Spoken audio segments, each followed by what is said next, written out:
Are you old enough to remember what life was like before smartphones? If not, let me paint a picture for you. It's Saturday morning in the year 2003, and you have the full day free to do whatever you want. You might start the morning off watching some cartoons, going outside for yard work, or hopping in the car to get your favorite fast food breakfast. While you went along with your day, you almost always had access to a radio. You could listen to music, catch a talk show like Bob and Tom, or dive into the weird world of AM radio. It was a DJ's job to curate the top songs that you like and maintain a fun, entertaining experience for the listener.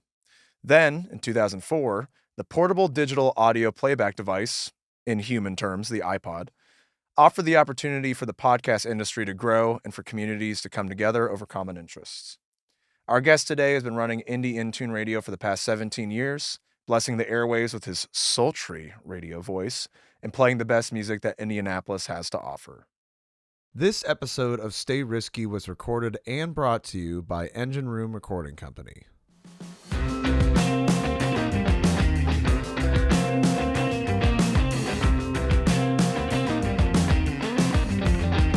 I came around here looking for a way and found myself outside with everybody else.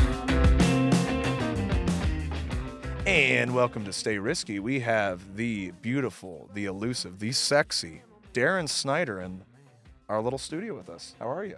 Okay, everything is historically wrong with that monologue you just gave, but that's fine. Well, hey, why don't you educate us? And can we just add entrepreneur, major business success, talented artist are just some of the people Ben Cannon has killed and hidden in his basement.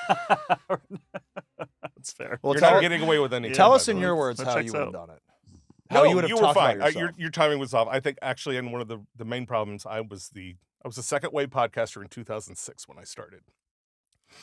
So podcasting was around about a year at that point, and because what you had just said with the iPod, like that was the biggest problem when you started podcasting back then. It's like, well, I don't have an iPhone. Can I still listen to your show? And I'm like, it's No. just an MP3 file. It's like, so I need an MP3 player. I'm like, your phone has one. You know? So yes, but I get it. But yes, and then there were no AM disc jockeys Well, the in iPod 2003, but it's cool. Well, the iPod kind of like expanded the It brought it. opportunities. Yeah, it brought it. But yes. And that was more the idea. But I know, like, I just wanted to give him a hard There- time. but It's there's- Bram. I I've did never it. been his guest But, like, before, and I I feel did like it all I have on to make his purpose. I life was looking into miserable. this. Like, so from the transition to radio to podcasting, there's arguments that it kind of started in the 80s.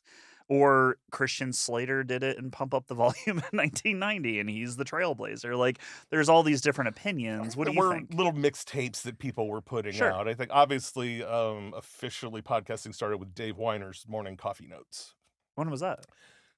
2004. Okay. He had a blog, and then one day just decided I should just record my blog. Sure. And he was the one that modified the RSS standards to include the attachments that you can now attach Okay. MP3 files. So technically, he is the pod father. And then Adam Oh, Curry got it added up Podfather. to a standard on iTunes, which broke the whole thing open, I guess, that you could download it on iTunes. So those two are your pod. Okay, If you want all a right. podcast history, No, that's now that why you we're guys are here. in Let's the circle, learn. you want to know how all this started. If we Dave don't Weiner's have Morning if we Coffee don't have Notes. history, we don't know how you got to where you are today and the difference okay. you've made. So I forgot we're talking about actually, me, not you. yeah, it's gonna Okay. be about you.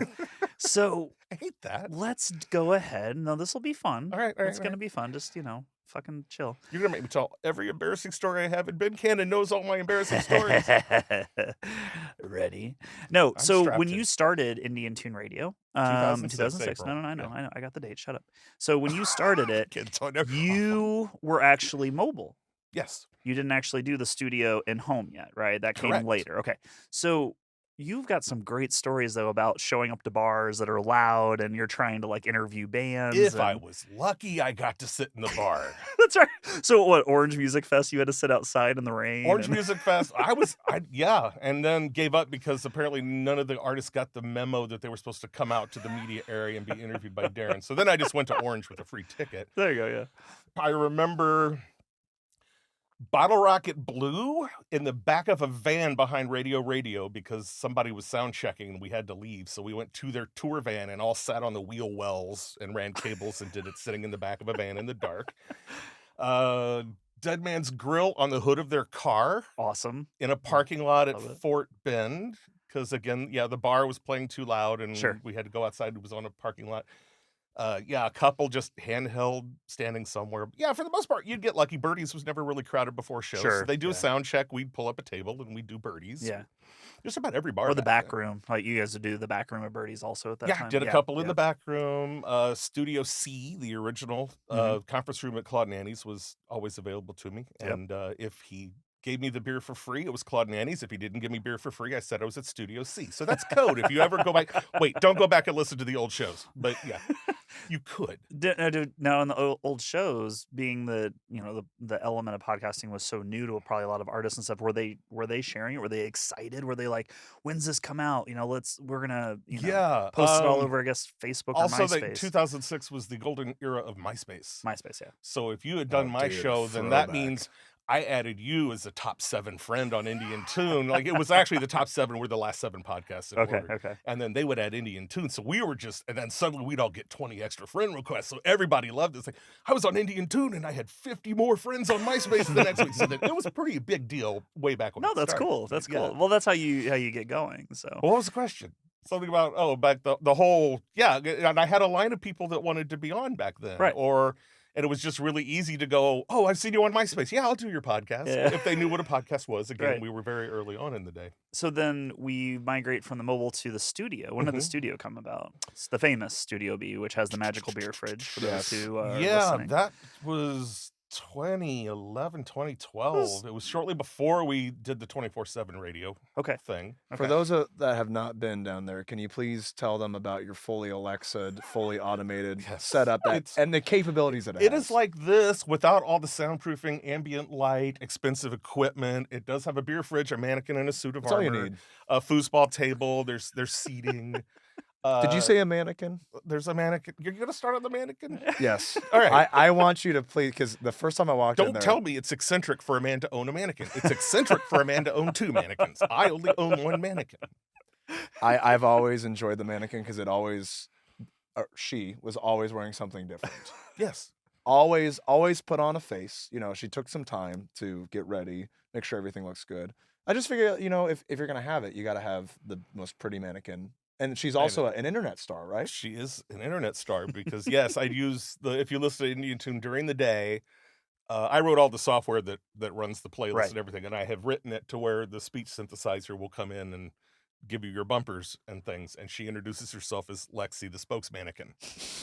So then she'll tell a little joke, and by the way, here's Bashiri Assad, and move on. But it's all speech synthesized, and I think it's all Alexa if I think about it. I probably just had Alexa do it. It sounded better. So you yourself, you're a musician and a big lover of music. Musician is pushing it. I'm Yeah, a keyboard player. the mess forever. I'm Yeah. a keyboard player. Yeah. But anyways, I'm not a writer. I'm a typist. I'm not a musician. I'm a keyboard You're player. a musician, but nonetheless, what was the drive in starting this? Was it just to share the stories and the music, or was there something more and why you got going?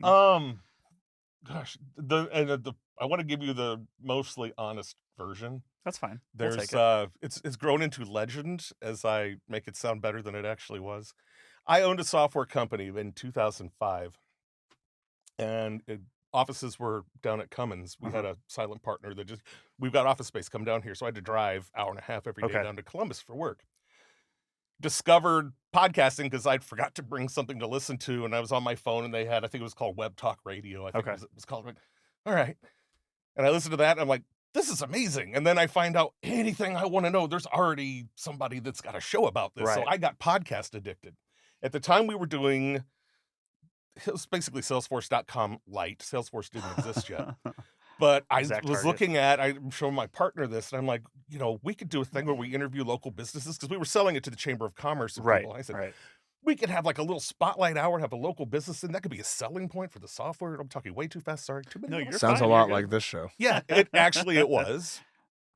So he's like, yeah, it's probably a good idea. Look into that. So I went out and bought all these little microphones. I got some downloaded software, and I started working and to figure out how to work the little console. And then we went out of business. So as the legend most goes, this musician businesses do. you could piece out what's complete BS and what's actually happened. But as I remember it, the legend goes, I was at locals only drinking, depressed that I was unemployed. I had nothing to do until I found another job. Money was looking tight. And I'm sitting at the bar drinking, and I'm like, oh, man, got all this podcasting equipment. That is really cool. I should probably do a podcast. That would be fun. I think that'd keep me occupied. What would I talk about, though? What would interest me enough to talk about it every week? And I'm sitting here watching a band. Like, that's neat, but all right. So I go to the bathroom, and I do remember the epiphany standing in the bathroom. If you've been to the bathroom at Locals Only, Which is no longer there. it is no longer there, but it is basically a 5-foot by 10-foot, 8-foot tall sticker bomb. And it's the backdrop. If you go to IndyIn-Tune.com, it is the backdrop. But it is just band sticker, piled on, 10 layers of them. I'm looking at that going, yeah, I wonder if anybody knows who all those people are. Be really the coolest guy in town if you knew every band on this wall right now. And that's when, wait, I had already been a fan of the Whiskey Brothers Homegrown Rock Show. Okay. They were on WKLU. It was, and I actually was a guest on my show. Marvin Parrish from the Whiskey Brothers was one of the hosts. They actually paid for this spot, but they went out to bars and interviewed the band that was playing that night, played some of their music, went on, and I had been to a bar a couple times and seen them do this, and that was the pattern I wanted for Indy In-Tune, because we had IndianapolisMusic.net. Right. And they were like, your music news, here's the shows this week. Right. They were great, Steve and Sweaty Bee. But yeah, I talked to them. I'm like, look, I'm going to do a music show too. I don't want to imitate you. Don't think I'm competing with you. I'm purposely doing something else. They were very nice about it. It was really cool. They gave me some pointers. Nice. Sorry, I'm rambling, but that's No. This is great. This You is gonna all, I edit love this, or does this go out No, live? this is all. We're doing it raw. You actually have plans. This is an Indy In-Tune podcast. You got notes written down. You're prepared. So Where's my beer? one of the best parts about, and I've been lucky enough to share in the podcasting with you and be a part of Studio You've B. been my constant sidekick. I love for it. I love 7, it. 8 years. now And it's one of the reasons that I got on this show. Yeah, absolutely. Yeah. But They call it grandfathering. Yeah. Yeah, podfathering in this business. Yeah, yes, Kiss quite. the ring. But I mean, no, it's interesting because like when I started, I remember being very nervous and worried about like what I was saying, and there'd be dead air, which the best was when Darrin to get mad at me and be like, dude, say something. There can't be dead air. Don't call him the best sidekick in the business for nothing. But now, like at like shows or other stuff, like you can ask Brian, like when we do Freeform up in Carmel, Indiana, like if the band's not talking, I'm like dead air. Drives me I insane. both equally hate it but thrive in it at the same time because I love awkwardness. So if things are real, like my favorite So part. does he. Yeah, he'll rose you. Yeah, it's dead air, Darrin. What are you going to do? I'm trying to open a beer and save the file and get the next guest in So here. politics. Quick shameless plug. And we'll get back. The best part of Freeform is when Kyle Buck is doing his skits and they don't land perfectly, and he has the wrong audience listen to him.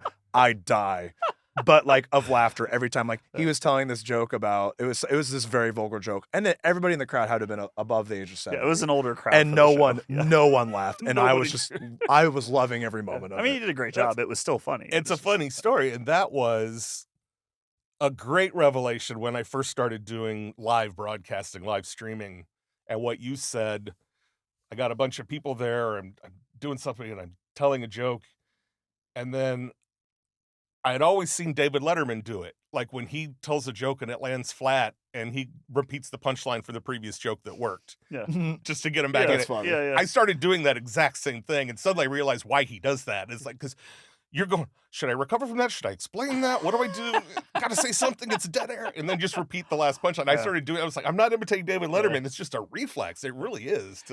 Well, and it's funny to finish up your thought though, Bram, is people have come up to me. They're like, why the comedy before the show? I'm like, It's for me and Ben. really honestly, like I just like the diversity of it, and for some people they love it, and for some they don't, but it works. Like it kind of makes the show unique because you don't go to a lot of concerts It and see a engages. comedian Yeah, MC. you used to go to concerts and see comedians open up all the time. See, I never experienced that, I also honestly. think it is, for whoever's doing the comedy, it is a true testament to their art form because that's how they really learn because they are just dying up there and it's so fun. You But do not know who those people. Kyle's If you an go to old- a comedy club, somebody paid to see you. Yes, But if yeah. you're in front of Kiss opening up with jokes, they don't want to see Oh you my at god, it's all. hilarious. Yeah, but no, Kyle's a trooper. Just quick shout out to Kyle. He's He is. great. He's great. Also, Tyler's here taking photos of us throughout the day. I want to shout at him too. He's a great Was that that photographer. guy? Yeah. Tyler. Yeah, He comes to every Tell- freeform. Tell him my writer says airbrushing. But Oh yeah, it's quite. But back to you. Nobody wants to see So- this. Talk so about whatever you in want. the- Pretend I'm not here. You go ahead.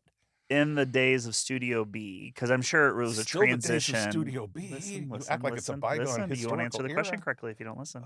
So the transition from mobile podcasting to having the studio, Yes. the approach to talking to the bands and stuff like that, probably even the responses you got were just very different because you're Yes. different atmospheres, right? Yes. You didn't have So girlfriends standing around. Usually all the girlfriends wanted to take pictures of their boyfriend getting interviewed. But things then you like go to that, Studio B and the band's all sitting at the bar talking to Darrin, and the girlfriends are on the couch in the dark, kind rolling of by their eyes, themselves. playing on their phone. Yeah, and it's they're fine. Right. like, why are we in this man's basement? Yeah. Or Like- somebody's friend will show up mid Like, hey, interview did and you want hear to the come door over lock and give as him a soon as hug. we came in? Or like, Does this smell like chloroform to you? he's had it where I don't know if it was confirmed, but we thought a band broke up on the show once. Like it just went south. You were interviewing that them. was my God, that'd be third interview, amazing. and yes, I did the. I shouldn't name the band. No, but don't name the band. he was a guest later on, and yeah, you're interviewing, and everybody's looking at it like, why are we doing this? We'd already been kicked out of the venue into the kitchen. So we're sitting in the kitchen, the door slamming. You hear people cooking. Like we were supposed to be in the main room, but I love that Nuvo you're didn't want us podcasting in a there. kitchen. But yeah, so the band is really tense, and there's only one guy talking. And every time he talks, everybody else rolls their eyes. And what I later found out was they were on a record label, and the record label told him, as soon as this gig is over, fire that guy. We've got another bass player for you. Amazing. So the guy that did most of this interview is not the guy that was in the band the next day. Hey, at least And he they went out all hated swinging. him, and they were all mad about the situation. Well, the best I part thought of- they just didn't want to do the podcast. So I'm like, do we want to do it? It's fine. Well, the best part of that is the health board walked in to do a check. Like Something like that. I'm pretty yeah. sure would have shut the restaurant down. Let me tell you though, the one thing they can't take away from that guy is he probably has confidence of a lion. Because if you can't see that everybody else hates you, and you're just like, you know what, and nobody else is talking, I'll just go ahead. I think that's actually what it was. Nobody else was talking. So and, he's- then he's like, well, I'll talk. Okay. And he wasn't even the original band member. You know, it was like, but then, yeah, he was in a different band. The other guy, the head of the band, was in a different band. He came in and I said, that was a really weird interview 10 years ago. He goes, yeah. And I'm like, I heard maybe he got fired or was getting, it's like, oh yeah, we're getting ready to kick him out 5 minutes after you were done talking to him. Like, okay, so it wasn't you. Like, thank you. I spent 10 years thinking you guys hated me for some reason. It was only my third show. You had no reason to hate me. You didn't even know who I was. Well, and that's one of the interesting things too, is you've been doing for so long, you've had artists, you've seen them do different iterations like over time, yeah. like or even just be in the same band and they've come back and they've released a new album, so they did a new podcast. Yeah. That's it. Greg Jones, who was in Woe Tiger, Vegetative XC. I had him on with Danny Isaacs, one of my second guest. He was just doing a solo album, was back in last summer. And I'm like, you have been a constant guest on this show over 16, 17 years, man. It's like, will you ever give up or become successful? You get a choice. Pick one. Well, then like I love him to death, and he's a fantastic guitar player. He should be famous, but but you've also seen bands come and go, and some of our favorite bands. One that I want to bring up, Vila Fishburne. one of my favorite. And it's sentimental because, they were like my 8th or 9th guest, Yes. but love that band. Well, and that was one of my favorite things about the podcast was bands that I would be introduced to because of you. You'd book these artists. This is before I started helping with booking. Right. And I would just show up and I'd meet all these great musicians and be introduced to this music. I'm like, how are these guys still in Indiana? Like, how are they not touring? Vila Fishburne being one of them. I mean, they're was You it just can't one move your- album or 2 albums? Can't move your The- mom's house. There was 2 albums, and then an album that was actually just kind of demos from the guitarist and Yeah. singer. Okay. But I mean, like that experience, and then unfortunately the tragic passing. Ray Ruse, Ray the bass Rose- player, yeah, passed away. but we were then, just in getting to know the band, doing some shows, and then being a part of that that evening at Birdie's, saying goodbye to him, and the band played, and they had the memorial of like the bass on stage and all stuff. Like, just very, very, very touching what you are a part of that community. Like what Yeah. you've done with Indy In-Tune has always been such a huge part of my life because it showed me like what just a little bit of caring how far it can go, seeing, these transitions throughout the years. But like it also a huge part of what we're talking about in the Stay Risky podcast is doing it for the right reasons, doing it because you love it, because you believe in it, because you have a good time and you're passionate about it, not for the dollar. Because Indy In-Tune doesn't make money. I think I made $1.50, and that was just the rounding from Well, dividing money. or a the night's band, bill up. or the one random band like The years one- ago that the- didn't no, get their they- payout at they the end of the weren't random, night. yeah, So that became a rule. If your band didn't even stick around to the end of the night to get paid, I kept that. I got tired of tracking. And then you it was guys beer down. money. So, Yeah. yeah, but again, it was like $4 or $5. right, it and wasn't. I bought a lot, yeah. beer for a girl and left it there. I mean, I didn't go home and get rich off that either. Right. But like what was really cool is going into then the pod concert. So like Yeah. throughout the years you just kept developing stuff because Why don't we do that stuff? And we do something really fun for a couple years, and then Yeah. we go on and do something else. And No, we need to go back to the those pod concerts yeah. were fun. Those Cammy's Cause So explain marathons were so let's do the fun. pod concerts. Let's talk about that. Pod next. concert was a replacement for Ricky Potts's 5 bands for $5. 6 bands, $6.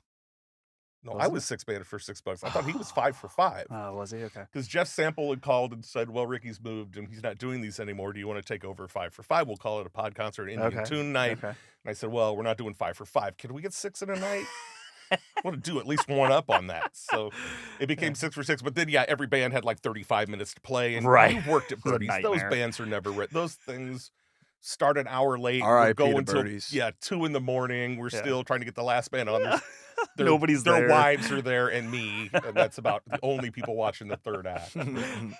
Usually, I always booked the first time band for that, so at least they were thrilled to be there. The first time bands went first and last. But the pod concerts grew between different local businesses, which I loved. It wasn't just local music. When sometimes we did raising money for charities too. So the radiothons, radiothons, that's right. That yeah. was that so was pod concerts led to radiothons. Those got ridiculous because then it was, I think, Press Maxon's it was supposed to be Press Maxon's High Five thing, and he said, well, you want to come do a radio thing and record it and simulcast? I'm like, yeah.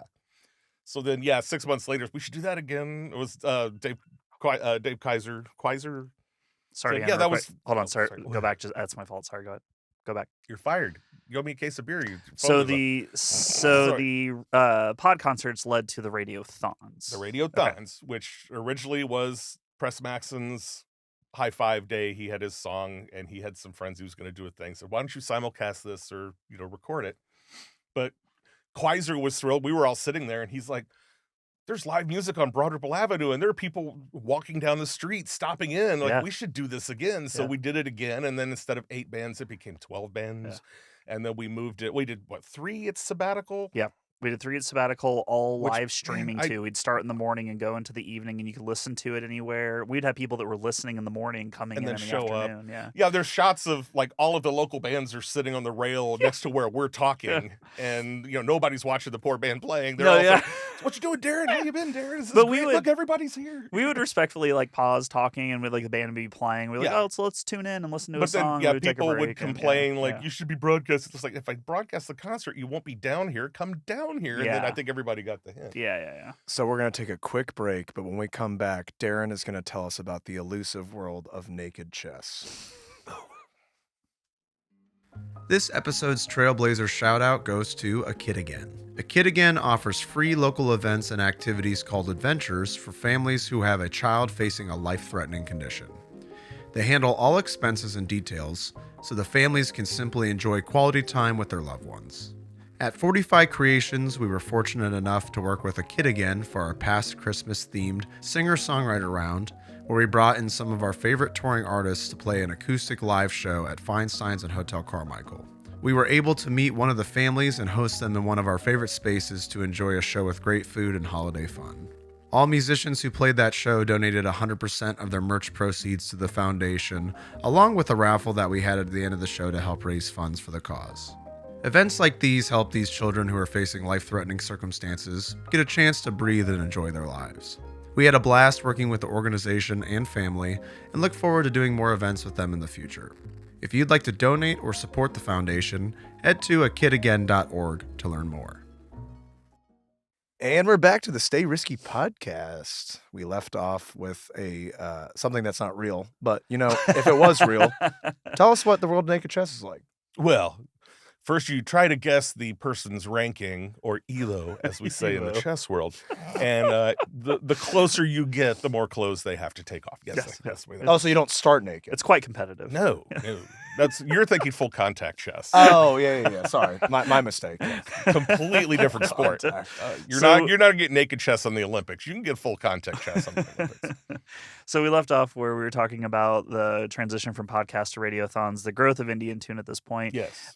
Bands showing up to talk about their album releases that were coming up. And Did a few for album releases. We Yeah. do big on the site shows for those. Those were always fun. Well, at that point, I think some bald moog had a whole recording studio, so we were really combining efforts back then. That's true. That's true. Trying to get artist promotions and all of that thrown in the And whole Indy In-Tune mix. So through all of this, though, like you've had so many different experiences. You've met amazing artists. You and I have had just some of the best times like I can ever think of.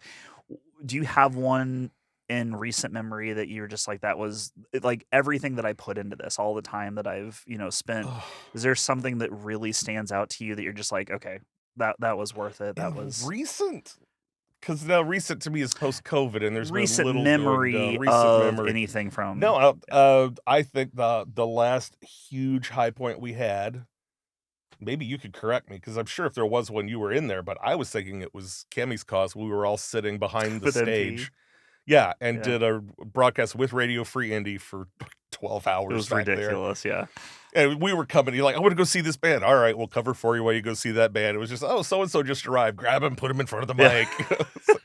But I remember even that morning I had to drive to Sam Ash because we didn't have a cable long enough to go to the snake. soundboard. So I go to Sam Ash. I buy like $150 cable. Like, aren't you supposed to be at Cammy's? Like, didn't we all chip in on that too? Or no, like you were supposed to, but you never did. Oh, I never That's why did. I kept the cable. By the way, actually, I was looking to get that while we were here. Oh, I've got one in my basement. I probably won't need it. Oh, no joke. I actually do need a snake, so that'd be great. It's not a snake. It's just 250-foot XLR cables. Oh, wow. Yeah. Nice. It was ridiculous. So I can start recording in my house, but record things out in my barn across the street. You could. Fun side note: when we did I suppose you could even hook them to male, female them together and go 300 feet if you wanted to. Where are we going with this? Yeah. I was just gonna bring up a random story please about do. how I filmed a music video out in our barn, but the barn is about 300 feet across the road, and I ran extension cables from the inside of my house through a window out. Just to power. So what I'm So basically you trying got to say is, combines driving over your no, extension and cables. I put mats over it, so when they drove so it. you wasn't- didn't try to duct tape it to the street or anything. Well, it's gravel, so there's nothing to oh, that's grab. true. I Yeah. forgot. I've been to your house. That's true. Sorry, I didn't mean to. No, get us you're off track. fine. That's great. This is all gold. Are you guys in the video room out there getting it? How's the sound? Check this out. All right. Hello. They're not even paying attention to us. I don't blame It's not them. Sleepy Floyd, is it? Who's here? Sleepy Floyd. It's your next guest? It looks like Sleepy Floyd. I can only see the back of his head, though. So one of the cooler aspects of Indy In-Tune now that it does run 24/7 is you. I think we should probably log in and check. log in and check. Yeah, that is a real thing for those of you who It try to does run their own happen radio if- station. there's no UPS on it, so if the power flickers, I have to run downstairs and start the radio station up again. Which you're And dedicated sometimes enough it that you takes do days. this. Sometimes Yeah. it takes days for me to realize, oh yeah, the power flickered last week in that storm. I haven't been broadcasting for a week.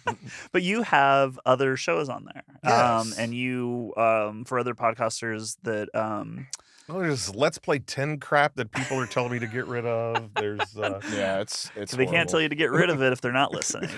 Are you guys broadcasting on there? yeah, I was gonna add this to the lineup on Yeah, Sunday nights is Talk Sunday. It sounds a little we, self-fulfilling, doesn't it? Nah, it's Really? fine. But you've had some really other, you have Cannon some could do this other interview really without good me. He knows shows. every answer. That he I says. hate that you're not I'm talking listening. over you.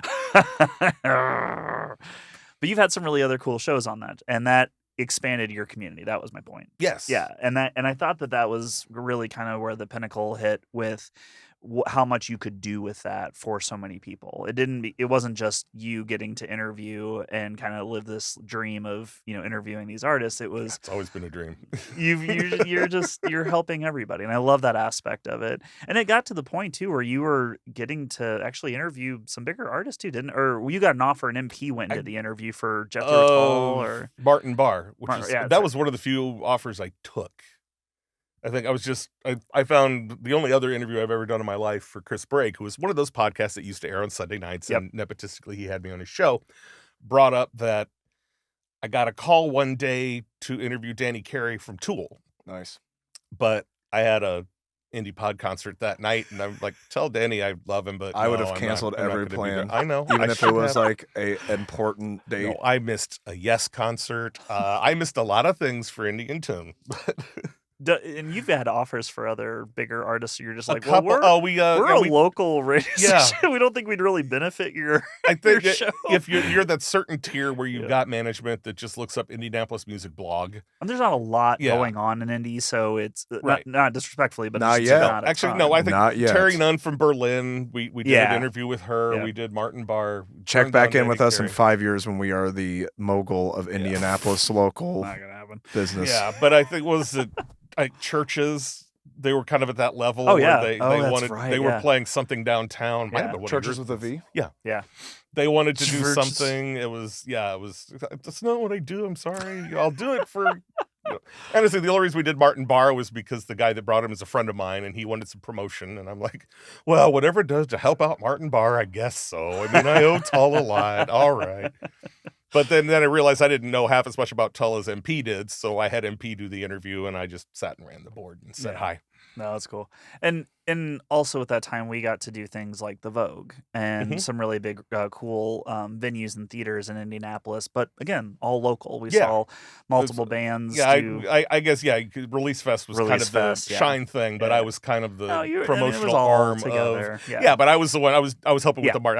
I IMC'd one band, but for mostly it was we do the acoustic thing, and I would Yeah. go there and broadcast the acoustic things. Yeah, I was proud to be helping out with all that. It's just sort of the marketing arm. Well, my of it. favorite part was of our history is how we met. So at the time, I Tinder. was a Oh, manager at Grindr. eHarmony. Grindr. that was actually later, which was weird because Yeah. we already knew each other. pretzels only. Yeah, Oh, yes. pretzelsonly.com. I'll loan you the Yeah, check it shameless- out. It's a real shameless website. plug. Special in here. But no, we met at Castleton Grill. No, we met the night before. Oh, we met at Birdie's. Birdie's. That's when I That's decided right. it was like karmic fate. Yeah. And then I was at Castleton Grill, and at the time I was in management, and the owner was like, "Hey, we should do some music here. We need something like on Sunday nights." And I was like, "Well, I have an idea." And Darrin and I chatted it out, and he's like, "Well, you could do it with local artists." He's like, "You need to think about these things. This is what," and he had an insight to help me kind of like format it so it made sense and it would actually bring people out to be a part of it. And so we started doing these shows on Sunday Those evenings. were fun. And they were fun. They were all ages. No, you didn't have to pay to come in. You just come, have a bite to eat, and hear some great local music. And we would pack the patio. There would be, 30, and that was a small patio, people out there. But that really But kind a of, lot of regulars Yeah. kept coming back on Sunday nights. and it kind of catapulted this relationship that you and I Oh. began. That really just it was cool. Like I always think about like all the cool stuff that we've done. But like the beginning of it was probably one of my favorite moments personally. Like I love that we did that. We did it through the summer, and it was just something that like really gave us a break from our day Actually, to we day. did it 2 years, didn't we? We did it 3 years, I think. Oh. Actually, I think we did 3 years because we Okay. had Oh, there was we did Inside at one point. We used to Mhm. pull that booth out. And Well, have he them wanted set some up. because the Sundays did so well, and Right. the winter it And started we tried to get, keep it get going. dead. So Yeah. he's like, "Well, let's do it inside." Yeah, we had it right by the fireplace. We'd be in the captain's chair Yeah. back in the bar and go, keep going, that's good. But then we had the expansion into Shine on Rocks on 86th Street Right. Pub. We did stuff at Sabbatical for a while, and it Mhm. got to this cool We had part. Monday nights at Claude Nanny's. We had Monday Yeah. nights at that place in Zionsville. And the reason I bring that up is like we really did some really cool. We things used together. to be somebody. Our names commanded respect in this town at one Before point. before this gosh darn TikTok came out, Before the everybody TikTok. used to go Before the outside. COVID and the TikTok, But as people long- came to us if they wanted to have a show. Do you They'd know who the hell we are? They'd spend a few that shekels. was our tagline for the They'd longest spend a time. few shekels. They'd eat dinner. They watch a show and they shut up. But like Why do we just go everything, from... everything that you built and started, and to the people that you worked with or became friends with, we did a lot of really cool stuff, and we helped a lot of people the best that we could, and we have a lot of really great memories from that. And that's those I people think are gone, and it's just us now, I Cannon. think that's one of Where are the you, my Jeff favorite Semple? things that Indy Where In-Tune are you, Radio Dave Quaiser? ever did was the impact you made on this community and just myself and other people that got to be a part of it or still get to be a part of it because it's still going to this day. And so thank you for that because it's a huge part of my life personally. She gets Don't cry. psychologically. What I'm doing is I'm like Captain Kirk, and I have compliment deflectors that Yeah. I have to throw Yeah. up He from can't him handle every it. once in a while. I can't handle He it breaks either. I get can't. it. I can't say people saying nice things about. me. So for everyone listening though, tell them where they can find Indy In-Tune Radio. IndyIn-Tune.com. INDYINTUNE.com. And you can And I do listen- regret that name because the first 3 podcasts, it was Indian what? I'm like, Indy In-Tune. And then where can you? Because you can listen It's to it on almost the as dumb In-Tune as app. 45. We're on TuneIn, we're on MyTuner, we're on Radio.net, we're on Shoutcast, Grinder.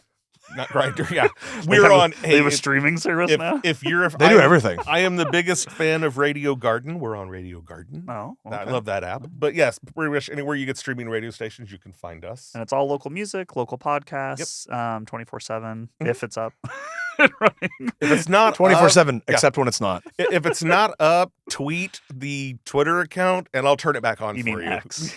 Oh, X account. Yeah, X account. Yeah. Although you've been popular on Threads. Not as Indian Tune though. No, That's, okay. that's more my own thing. I haven't put Indian Tune on Thread. I'm waiting to see if this Threads thing's going to catch we'll on. see, I've been we'll see. burned before with social media. I had a Jaiku account. I had a Plurk account. I had a Frapper account. None of these took off, but they're real. Look them up. Well- This Twitter thing, who knew? Who knew? Thank you so much for being here. Thanks, It Darrin. means the world to. Oh, I'm getting cut off again. You sure are. All right. It's a short podcast. Okay. We don't need it to be hours. It's been a blast, Cannon. And listen for these guys. What's the name of this show? Stay Risky. Stay Risky. Sunday nights at 7:30 on Ooh. Indian Tune. Right after Let's Play 10. Engine Room Recording Company, located in Broderpool Village just north of downtown Indianapolis, specializes in making your projects go. Podcasters, bands, audiobookers, rappers, singers, songwriters, and everyone in between, the Engine Room Recording Company has the experience, the engineers, the equipment, and the environment to fuel your projects. For more information on their services, creatives they've worked beside, and gear they use, visit them today at engineroomrecordingcompany.com and be sure to follow them on Instagram at Engine Room Recording Co.